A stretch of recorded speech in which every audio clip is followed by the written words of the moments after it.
Bapak, Ibu, saudara-saudari, dan adik-adik yang terkasih dalam Kristus, selamat berjumpa lagi dalam renungan San Bartom pada Minggu Biasa kelima tahun B.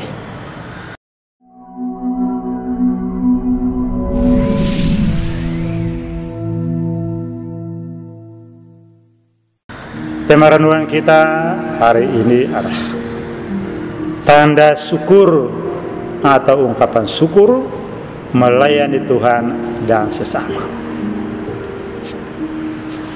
Bapak, Ibu, saudara-saudari, dan adik-adik yang terkasih dalam Kristus, dalam Injil hari ini kita mendengar Yesus menyembuhkan ibu mertua Simon Petrus dan banyak orang yang menderita berbagai macam penyakit, juga mengusir banyak setan. Kehadiran Yesus di mana-mana membawa pembebasan, menyelamatkan, menyembuhkan, menyelesaikan persoalan-persoalan hidup, fisik, mental, dan jiwa. Hal yang menarik, dari setiap kali menerima kebaikan-kebaikan Tuhan Allah, selalu mengucap syukur, berterima kasih. Kebanyakan syukur itu dilakukan lewat ungkapan doa, nyanyian, juga perayaan-perayaan. Berbeda dengan apa yang diteladankan oleh mertua Simon Petrus.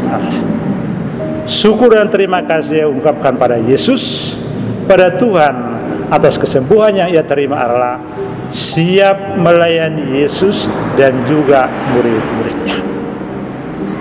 Banyak orang yang sudah disembuhkan atau dibebaskan dari kuasa setan dan kejahatan, hendaknya mengubah hidupnya untuk menjadi pelayan kasih kepada Allah dan sesama.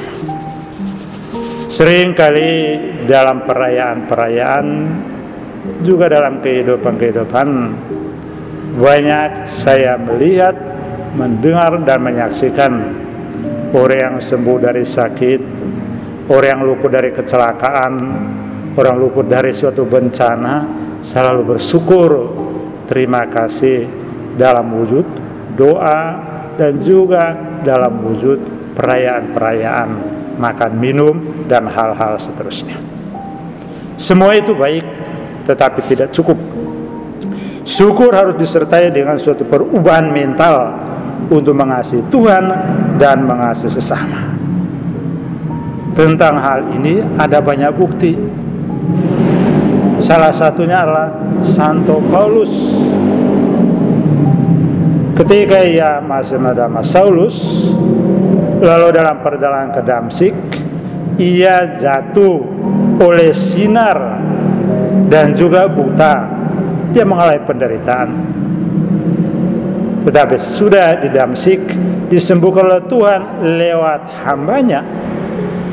Paulus mengubah seluruh hidupnya, mentalnya, dengan siap melayani Tuhan secara total, menjadi rasul para bangsa. Siang malam ia mewartakan Injil, ia melayani orang, ia menyelamatkan orang. Bukti yang lain adalah Santo Agustinus. Ketika sudah dibebaskan dari keterpurukan moral hidup sebagai seorang pemuda, ia mengungkapkan syukur dan terima kasihnya dengan menjadi imam, bahkan menjadi uskup, dan saat menjadi santo. Begitu juga dengan Santo Ignatius Loyola. Sesudah dibebaskan dari sakit karena perang, juga ambisi untuk menjadi terkenal secara duniawi, ia mengubah mental dan seluruh hidupnya menjadi seorang beriman dan pendiri serikat Yesus. Demikian juga Maria Magdalena.